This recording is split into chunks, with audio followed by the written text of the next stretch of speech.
Welcome to this explainer. Today, we're diving into a genuinely fascinating reflection.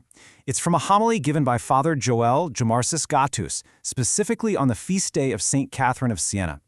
We're going to be unpacking the human heart, our deep capacity for connection, and what literally resides inside of us.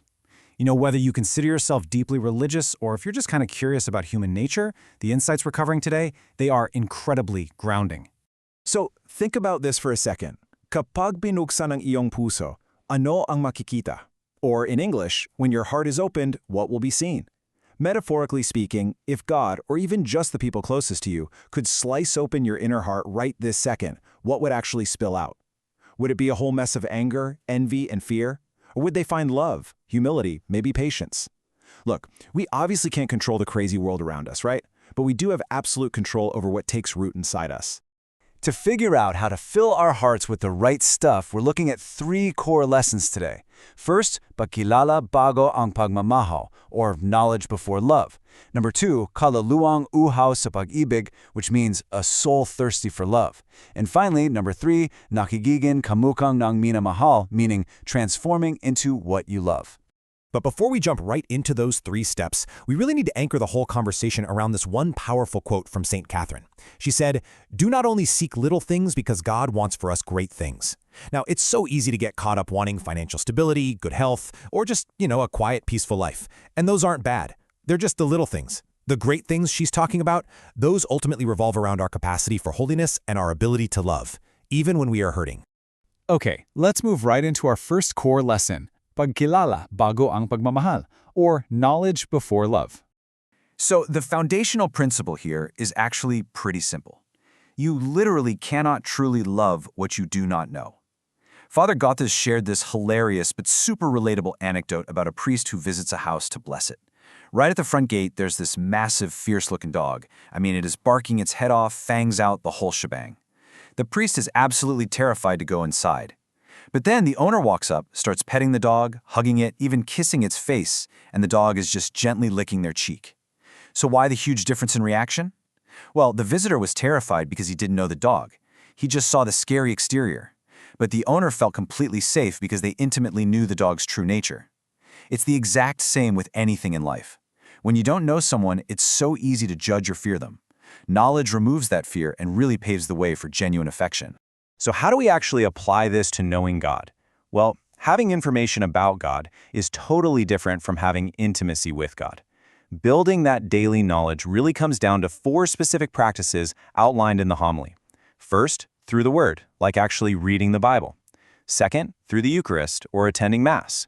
Third, through silence. The divine often speaks up right when the crazy noise of life finally fades away. And fourth, and honestly, this is probably the toughest one to swallow, through pain and problems. There's this beautiful idea that when we're going through a really hard time, that is actually when the divine is closest to us. When you genuinely get to know God through these avenues, the fear transforms into trust, and all those daily complaints, they start turning into gratitude. And hey, this concept applies heavily to our human relationships too, especially in marriages. Father Gatus gives a really strong warning against falling into a stagnant mindset. When couples start saying things like, "I already know everything about you," or "You're never going to change." But honestly, the truth is, the person you're married to today is absolutely not the exact same person you married 5 or 10 years ago. People change. They go through secret fears, little doubts, and silent pains that you might not even see. A growing relationship requires a totally different mindset, the "I still want to know you" mindset. If you want that spark to return, you have to stop assuming you know the whole story and just start asking questions again. Find out what they're afraid of today. Find out their current dreams. Continuous knowledge is quite literally the secret to continuous love. All right. That brings us to the second lesson, kalululong ahaw sa pag-ibig, which translates to a soul thirsty for love. This next insight, shared with St. Catherine, dives right into how we are fundamentally designed. It says, the soul always wants to love something, because love is what she is made of. Wow, we are literally hardwired for connection. It perfectly explains why someone can be incredibly successful, making tons of money, and yet still feel deeply unhappy or depressed. If love is missing from the picture, the soul just feels this agonizing void, simply because it's disconnected from what it's actually made of. Think of the human heart like a giant vacuum. It absolutely demands to be filled. If you don't consciously choose to fill your inner void with a pure, healthy love, you're not just going to stay empty. No way.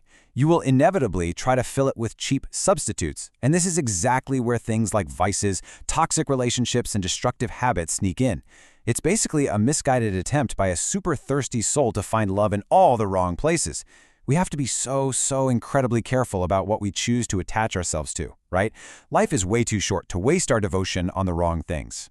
And that leads us perfectly into the third and final core lesson, nagiging kamukha ng minamahal, or transforming into what you love. There is this undeniable cause and effect relationship between the things we attach ourselves to and our actual character. The homily gave this incredibly heartwarming example. Think about couples who can't have biological children and choose to adopt. As those adopted kids grow up, they frequently start to mirror the facial expressions and the tiny little mannerisms of their adoptive parents. It's amazing. They literally begin to resemble the people who love them and the people they love in return. It's just beautiful, visible proof of this principle that love actively shapes exactly who we become. So the object of your ultimate affection really dictates your whole personality. For instance, if you fiercely love money above all else, the inevitable side effect is that you become selfish. It's just how it goes. If you love power, you're pretty likely to become abusive or controlling.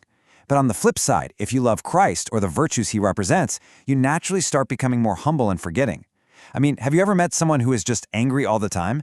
Just constantly mad at the world? It's often because they've actually fallen in love with their own anger, and they just refuse to let it go. Conversely, people who are full of peace are simply people who have chosen to love peace. At the end of the day, you transform into whatever you love. So, as we bring all of these different threads together, we land on this absolutely crucial takeaway. Your tomorrow is dictated by what you hold in your heart today. We aren't going to be judged by how many times the world hurt us. We are measured by whether we made the choice to keep loving despite all that pain. When someone insults you or really tries to cut you open emotionally, do not add more wounds to your own heart by holding on to bitterness. Your entire future experience of life is being actively constructed by the emotions you're guarding inside yourself right now. So, I'll leave you with this final thought. Ano ang ilalaman mo sa iyong puso ngayon? What are you going to fill your heart with today? Maybe before we ask for material things or a big promotion or success, the very first thing we should be asking for is simply the capacity to love well. Because an empty life is one without love, but a life overflowing with it, that changes absolutely everyone around you.